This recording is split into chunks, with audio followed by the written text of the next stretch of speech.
जय हिंद दोस्तों, आप सभी का हमारे YouTube channel Sai Baba classes में स्वागत है। आज मैं कक्षा 10 वास्तविक संख्या NCERT मैथ के प्रश्नावली 1.2 के प्रश्नों को हल करवाऊंगा। तो पहला प्रश्न है, निम्नलिखित संख्याओं को अभाज्य गुणनखंडों के गुणनफल के रूप में लिखिए। तो कुछ संख्याएं दी गई हैं जिन्हें अभाज्य गुणनखंडों के गुणनफल के रूप में लिखना है। पहली संख्या है 140। तो 140 का अभाज्य गुणनखंड कर लेते हैं। 140 ये 2 से कटेगा, 2 सत्ते 14। उसके बाद पुनः ये 2 से कट जाएगा, 2 तिहाई 6, 1 बचेगा और 0 10 हो जाएगा, 2 पंचे 10। फिर तो ये 2, अब ये 2 से नहीं कटेगा, अब ये कटेगा सीधा 5 से, 5 सत्ते 35। तो 140 का अभाज्य गुणनखंड कितना आ गया, 2 गुणे 5 गुणे 7। तो ये लिखा जाएगा 2 की घात 1 घात 1 घात 2 की घात 2 गुणे 5 गुणे 7। उसके बाद है दूसरा क्वेश्चन 156।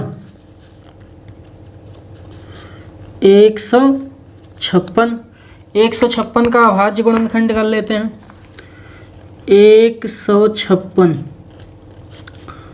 2 सत्ते 14, यहाँ 15 था 1 बचा, 16 हो जाएगा, 2 अट्ठे 16। उसके बाद फिर ये 2 से कटेगा, 2 तिहाई 6, 1 बचा 8 हो गया, दोनों ये पूरा 18 हो जाएगा, दोनों 18। अब ये 3 से कटेगा, 3 एकम 3, 3 त्रिक्का 9। तो 156 का कितना हो जाएगा, 2 गुणे 3 गुणे 13। 2 की 1 घात कितनी हो जाएगी, 2 की घात 2 गुणे 3 गुणे 13। उसके बाद तीसरा सवाल है 3825। तीसरा सवाल 3825। इसका गुणनखंड कर लेते हैं, अभाज्य गुणनखंड। तो इसका कितना आ जाएगा, 3825। ये सबसे पहले 3 सम संख्या है, ये 5 था, यहाँ 5 है। 3825 लास्ट में सम संख्या नहीं, विषम है, इसलिए 2 से नहीं कटेगा। तो 3 से काट कर देखते हैं, 3 एकम 3, यहाँ 8 है, 3 दूनी 6, 8 यानी 2 बचा, पूरा 22 हो गया। तो 3 सत्ते 21, 1 बचेगा और 5 3 बचे 15। पुनः फिर इसे 3 से काटते हैं, 3 चौक 12, 3 दूनी 6, 3 बचे 15 यानी ये 7 था, 3 दूनी 6, 1 बचेगा, तो ये पूरा 15 हो जाएगा, 3 बचे 15। उसके बाद अब ये 3 से नहीं कटेगा, अब इसे 5 से काटते हैं, 5 अट्ठे 40, 2 बचा, पूरा 25 हो गया, 25। फिर इसे 5 से काटते हैं, 5 एकम 5, 3 बचेगा, 35 हो जाएगा, 5 सत्ते 35। तो ये कितना हो जाएगा इसका अभाज्य गुणनखंड, 3 गुणे 5 गुणे 5 गुणे 17। 1 घात 3 की 2 घात गुणे 5 की 1 घात 5 की 2 घात गुणे 17। उसके बाद चौथा सवाल है 5005। इसका कर लेते हैं। चौथा सवाल 5005। ये कितना आ जाएगा, 5005 ये 5 से कटेगा, 5 एकम 5, 2 0 ऐसे उतर जाएंगे, 5 एकम 5। अब ये 5 से नहीं कटेगा बल्कि 7 से कटेगा, 7 एकम 7, यहाँ 10 था, 3 बचा, पूरा 30 हो जाएगा, 7 चौक 28, 30 था 28 हो गया, 2 बचा, 1 बचा इधर, तो ये पूरा 21 हो जाएगा, 7 त्रिक 21। उसके बाद अब ये 11 से कटेगा, 11 एकम 11, 3 बचा, 11 तिहाई 33। तो इसका अभाज्य गुणनखंड हो जाएगा 5 गुणे 7 गुणे 11 गुणे 13। उसके बाद है पांचवा सवाल 7,429। पांचवा देख लेते हैं 7,429। इसका भाज्य गुणनखंड कर लेते हैं, कितना आ जाएगा 7,429 का भाज्य गुणनखंड करना है। ये 2, 3, 5, 7 से नहीं कटेगा, सीधा कटेगा 17 से। तो ये बड़ी संख्या पड़ रही है तो इसलिए इसे भाग देकर देख लेते हैं इधर साइड में। 7,429 इसे भाग देते हैं। 17 चौको 68 और अगर और ज़्यादा बार जाएगा तो ये ज़्यादा हो जाएगा, तो 4 बार ही जाएगा। 17 चौको 68, 14 में से 8 गए 6, कुछ नहीं बचेगा, यहाँ 2, 17 3 51, 17 चौको 68 यानी 3 बार जाएगा। कितना आ जाएगा 51, 1 बचा, यहाँ 1 बचा, यहाँ 9 उतर जाएगा। 17 सत्ते 119। अब यहाँ भागफल लिख दिया जाता है 437। अब ये 17 से नहीं बल्कि 19 से कटेगा। अब 19 से इसे भाग देकर देख लेते हैं कितना आता है 437। 19 दूना 38, कितना बचेगा 13, 13 में से 8 गए 5, ये 57 हो गया। 19 तो यहाँ 57, तो यहाँ 57 बचा। तो इसका भाज्य गुणनखंड हो जाएगा 17 गुणे 19 गुणे 17 गुणे 19 गुणे, यहाँ 5 नहीं था, ये 23 है, गुणे 23। तो 7,429 का कितना आ गया 17 गुणे 19 गुणे 23। इसे फिर से लिख देते हैं साफ हो जाए। अब देखते हैं इसका दूसरा सवाल। दूसरा सवाल है पूर्णांकों के निम्नलिखित युग्मों के HCF और LCM ज्ञात कीजिए। यानी कि कुछ संख्याएं दी जाएंगी जो HCF और LCM निकालने रहेगा तथा इसकी जांच कीजिए। इसकी जांच करनी रहेगी, यानी कि क्या करना है, दो संख्याओं का गुणनफल बराबर HCF गुणे LCM, ये एक सूत्र है, इसी पर रखकर चेक करना है दोनों पक्ष बराबर आता है या नहीं। तो इसी से इसकी जांच हो जाएगी। दो संख्याओं का गुणनफल बराबर HCF गुणे LCM। तो पहला सवाल है 26 और 91, यानी पहली संख्या 26 है, दूसरी संख्या 91 और इसका HCF और LCM निकालना है। तो 26 का भाज्य गुणनखंड लिख लेते हैं। 26 बराबर 13 दूना 26 होता है, तो 2 गुणे 13 हो जाएगा। और 91 13 सत्ते 91, तो 7 गुणे 13 हो जाएगा। इसका HCF निकालेंगे तो HCF में वही संख्याएं लिखी जाती हैं जो दोनों में कॉमन होती हैं।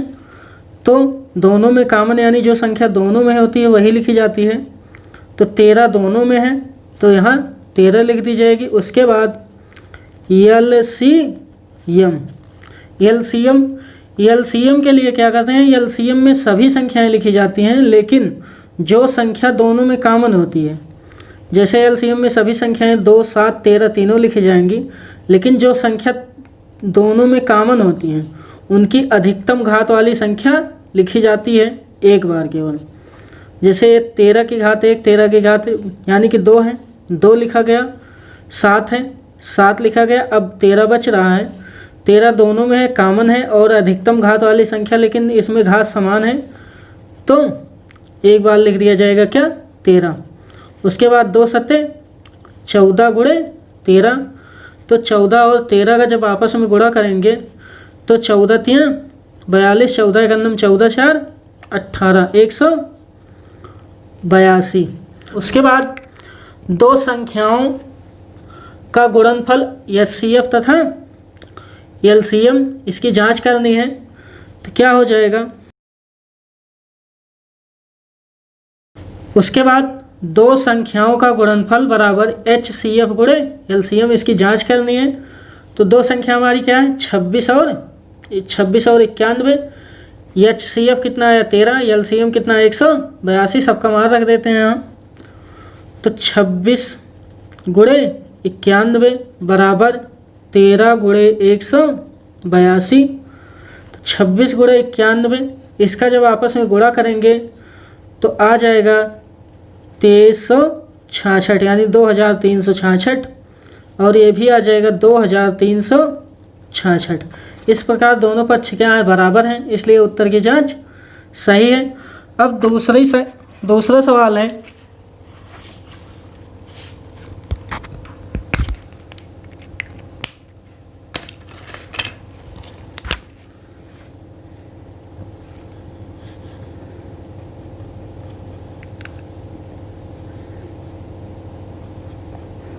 पाँच सौ 10 और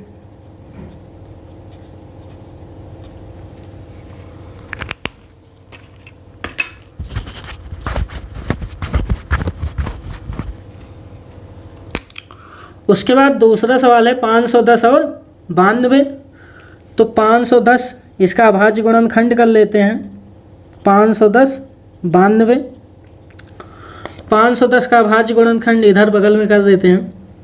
510 लास्ट में 0 यानी सम संख्या है, तो ये 2 से कटेगा, 2 दूना 4, 1 बचेगा, 11 हो जाएगा, 2 पंचे 10, 1 बचेगा, 2 पंचे 10। उसके बाद अब ये विषम संख्या आ गई लास्ट में, तो इसे 3 से काटेंगे। 3 अठे 24, 1 बचा और 5 15 हो जाएगा, 3 पचे 15। अब फिर इसे ये 3 से नहीं कटेगा, अब ये सीधा कटेगा 5 से। तो 5 एकन्नम 5, 3 बचेगा, 7 3 बचेगा और इधर 5 है, 35 हो जाएगा, 5 सते 35। तो इसका अभाज्य गुणनखंड कितना आ गया, 2 गुणे 3 गुणे 5 गुणे 17। उसके बाद 90 है, 92 है। 92 का जब करेंगे अभाज्य गुणनखंड, तो 2 से कटेगा, 2 चौको 8, 1 बचा, 2 छंग 12। उसके बाद 2 दूना 4, 2 तिहाई 6, कितना आ गया, 2 गुणे 2 गुणे 23। तो 2 गुणे 2 गुणे 23, इसे पुनः लिख लेते हैं। 1 घात कितना हो जाएगी कि 2 की घात 2 गुणे 23। अब पहले HCF निकाल लेते हैं। HCF कितना हो जाएगा, जो दोनों में कॉमन हो, यानी जो संख्या दोनों में हो वही HCF में लिखी जाएगी। तो 1 बार 2 इसमें है, 1 बार 2 इसमें है, तो 1 बार 2 लिखा गया। उसके बाद 3 इसमें, 3 इसमें नहीं, 5 इसमें है, 5 इसमें भी नहीं है, 17 इसमें नहीं है और 23 इसमें है, उसमें नहीं है। तो इस प्रकार केवल HCF कितना आया, 2। अब LCM निकाल लेते हैं। LCM जब निकाला जाएगा तो LCM में बताए थे कि सभी संख्याएं लिखी जाती हैं दोनों की, लेकिन जो संख्या दोनों में कॉमन होती है उसकी अधिकतम घात वाली संख्या लिखी जाती है। उसकी जो अधिकतम घात रहेगी वही लिखी जाएगी। जैसे 2 3 5 7 5 17 इसमें है, 2 की घात 2 गुणे 23 इसमें है, तो 2 की 1 घात इसमें है, 2 की 2 घात इसमें है। तो 2 दोनों में है यानी 2 कॉमन है, लेकिन अधिकतम घात किस में है, इसमें। तो 2 की घात 2 लिखी जाएगी गुणे, उसके बाद 3, उसके बाद 5, उसके बाद 17, उसके बाद 23।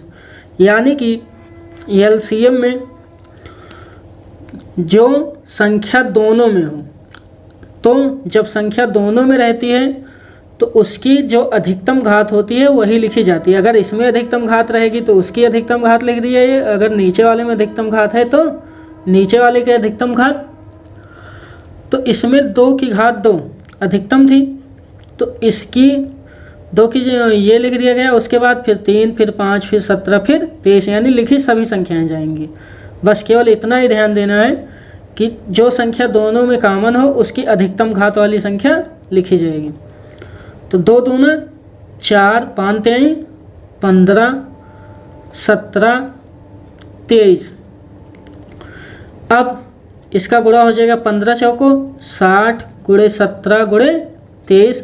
जब इनका आपस में गुणा करते हैं तो आ जाएगा 23,460। जब इनका आपस में गुणा होगा तो आ जाएगा 23,460। अब इनके उत्तर की जांच करनी है। तो उत्तर की जांच के लिए यह दिया गया था कि दो संख्याओं का गुणनफल बराबर HCF गुणे LCM है कि नहीं है। तो अब यहाँ दोनों संख्याएं रख देते हैं। दोनों संख्या क्या थी? 510 92 और HCF कितना आया हमारा 2, LCM कितना आया है 23,460। तो 510 गुणे 92 और ये कितना आया है, HCF 2 आया है, LCM आया है 23,460। इन दोनों का जब आपस में गुणा करेंगे तो आ जाएगा 46,920। ये छोटा इसका कर देते हैं, 2 शून्य 0 2 छंग 12, हासिल 1 बचा, 2 चौको 8 1 9 2 3 6 2 2 4, यानी 46,920। दोनों पक्ष बराबर आ गए, यानी हमारे उत्तर की जांच सही है। उसके बाद तीसरा सवाल है 336 और 54, यानी 336 दिया गया है और पहली संख्या 336, दूसरी संख्या 54। तो पहले इनका गुणनखंड कर लेते हैं।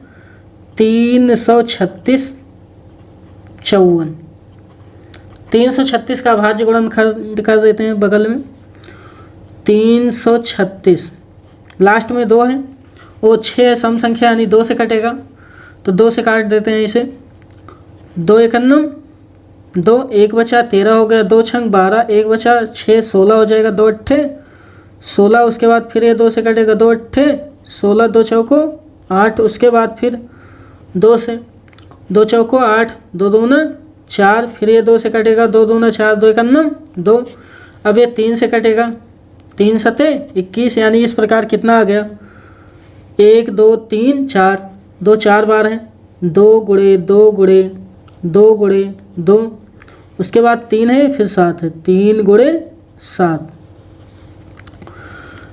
उसके बाद ये कितना हो जाएगा 1 2 3 4, यानी 2 की घात कितना हो जाएगा 4 गुणे, इसे बगल लिख देते हैं यहाँ नीचे, वहाँ जगह कम है। 336 का कितना हो जाएगा 2 गुणे 2 गुणे 2 गुणे 2 गुणे 3 गुणे 7। अब 1 2 3 4, 4 बार है, तो ये कितना हो जाएगा 2 की घात 4 गुणे 3 गुणे 7। उसके बाद अब कर लेते हैं उसके 54 का। 54 का 2 से कटेगा, 2 दूना 4, 1 बचा, 2 सते 14। फिर अब ये 3 से कटेगा, 3 9 27, फिर 3 से कटेगा, 3 त्रिक्का 9। तो इसका हो जाएगा 54 का 2 गुणे 3 गुणे 3 गुणे 3, इसे लिख सकते हैं 2 गुणे 1 2 3, 3 घात 3 की घात 3। अब HCF निकाल लेते हैं दोनों का।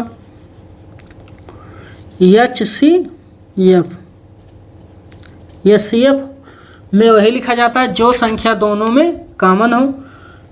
2 एक बार इसमें और 1 बार इसमें, यानी दोनों में 2 एक बार, यानी इसमें 2 एक बार, इसमें 2 एक बार, दोनों में 1 1 बार है, तो ये लिख दिया गया 2। उसके बाद अब 3, इसमें 3 एक बार है, इसमें 3 बार, लेकिन 1 बार इसमें 1 बार इसमें, दोनों में कॉमन है, तो 3 2 3 6। उसके बाद LCM निकाल लेते हैं।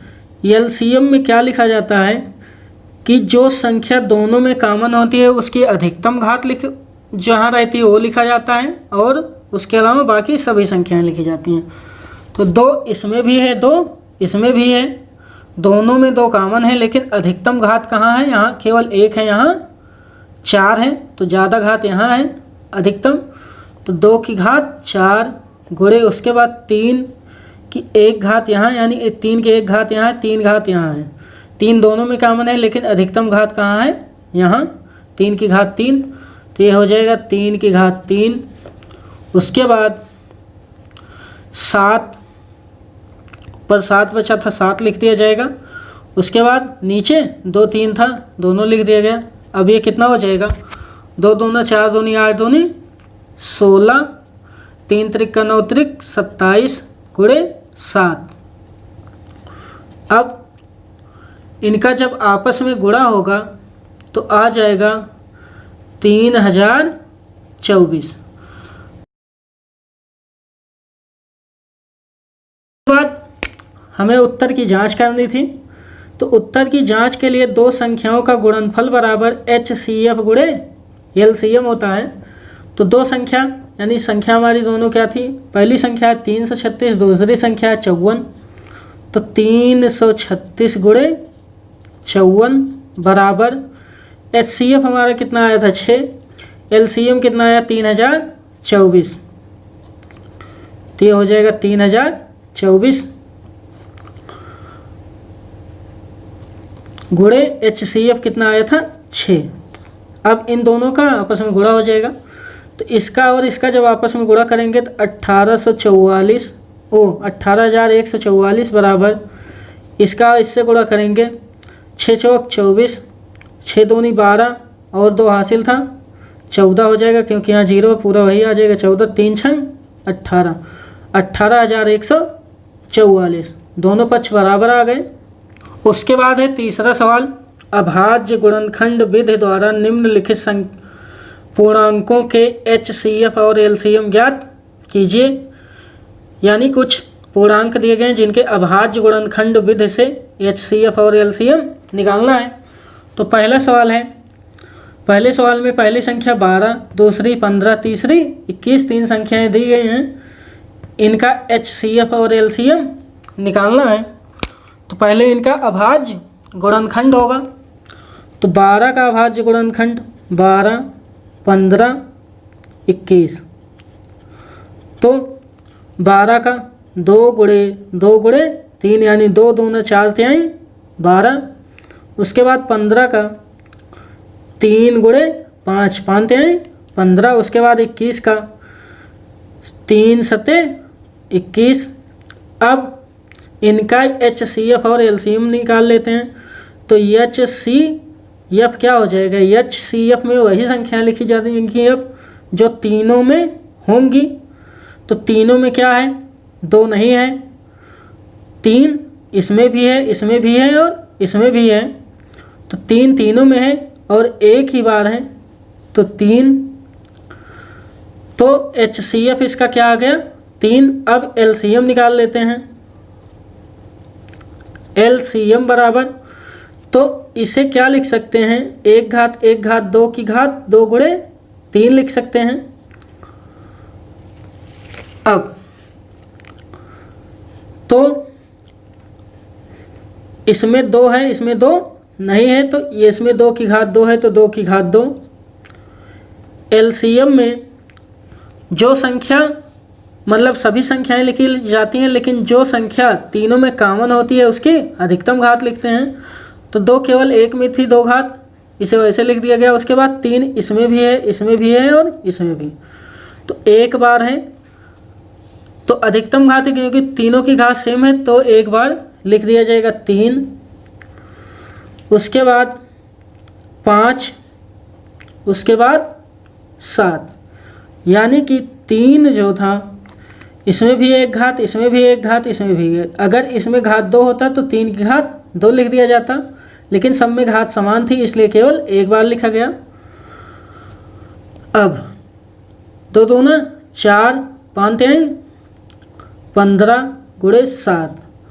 उसके बाद 7 चौक 28 गुणे 15, 15 चौको 60 गुणे 7। उसके बाद ये 15 चौको 60 हो गया गुणे 7। उसके बाद 7 छंग 42, 420 आ गया। उसके बाद दूसरा सवाल है, दूसरा सवाल में पहली संख्या है 17, दूसरी संख्या है 23, तीसरी संख्या है 29। तो पहली संख्या 17, 23 और 29, तो इनका पहले अभाज्य गुणनखंड निकाला जाएगा। तो अभाज्य गुणनखंड 17, 23, 29, ये तीनों संख्याएं देखने से ही लग रहे हैं कि ये अभाज्य हैं, यानी कि ये किसी से विभाजित नहीं होगी। तो इनका केवल एक से विभाजित होगी, तो 1 गुणे 17 लिख दिया जाएगा, ये 1 गुणे 23, 1 गुणे 29। अब इनका HCF जो तीनों में कॉमन है, तो तीनों में केवल एक कॉमन है, तो 1 हो जाएगा। LCM जब निकाला जाएगा तो कितना हो जाएगा, सभी संख्याएं लिखी जाती हैं, तो 1 गुणे 17 गुणे 23 गुणे 29। तो इनका आपस में जब गुणा हो जाएगा तो आ जाएगा 11,339। 11,339 जब इनका आपस में गुणा करते हैं तो आ जाता है 11,339। उसके बाद तीसरे का तीसरा है 8, 9 और 25। तो 8, 9 और 25 का अभाज्य गुणनखंड कर लेते हैं। 8, 9, 25 कितना हो जाएगा, 8 का हो जाएगा 2 गुणे 2 गुणे 2, 2 दूने 4 दूनी 8, 9 का 3 गुणे 3, 25 का 5 गुणे 5। इसे लिख सकते हैं 2 की घात 3, 1 2 3 बार है, ये 3 2 बार है, 3 की घात 2, 5 2 बार है, 5 की घात 2। इन सब का गुणा 1 लिखा जा सकता है। तो कितना हो जाएगा HCF। अब HCF निकाल लेते हैं। HCF कितना आ जाएगा, जो तीनों में कॉमन है वही लिखा जाएगा, तो तीनों में एक कॉमन है, 1 हो जाएगा। और LCM में सभी संख्याएं लिखी जाती हैं, यानी कि 2 की घात 3 गुणे 3 की घात 2 गुणे 5 की घात 2। अब ये कितना हो जाएगा, 2 2 दूने 4 दूनी 8, 3 त्रिक्का 9, 5 25, 25 अट्ठे 200 गुणे 9, 9 दूनी 18। तो इसका LCM कितना आ गया, 1800 और HCF 1। उसके बाद चौथा सवाल देख लेते हैं। दोस्तों आज के वीडियो में बस इतना ही। यदि आपको इसका नोट चाहिए तो लिंक आपको डिस्क्रिप्शन में बॉक्स में मिल जाएगा, आप वहां से इसका नोट डाउनलोड कर सकते हैं। वीडियो अच्छा लगा तो लाइक करें और चैनल पर पहली बार आए तो सब्सक्राइब करें। अब मिलते हैं अगली वीडियो में। धन्यवाद।